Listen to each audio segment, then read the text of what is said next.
শিশুদের নিয়ে প্রচার পাণ্ডবেশ্বর বিজেপি প্রার্থীর, অভিযোগ তুলে কমিশনে তৃণমূল। রাজ্য বিধানসভা ভোটের প্রচার শুরু হতেই রাজনৈতিক দলগুলি একে অপরের বিরুদ্ধে নানা অভিযোগ করতে শুরু করেছে।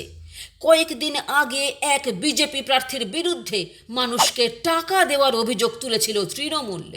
এবার তাঁদের বিরুদ্ধে শিশুদের দিয়ে প্রচার করানোর অভিযোগ আনা হলো। বিজেপি প্রার্থীর নির্বাচনী প্রচারে নাবালক নাবালিকাদের ব্যবহার করা হয়েছে, এই অভিযোগ তুলে নির্বাচন কমিশনের দ্বারস্থ হয়েছে তৃণমূল কংগ্রেস।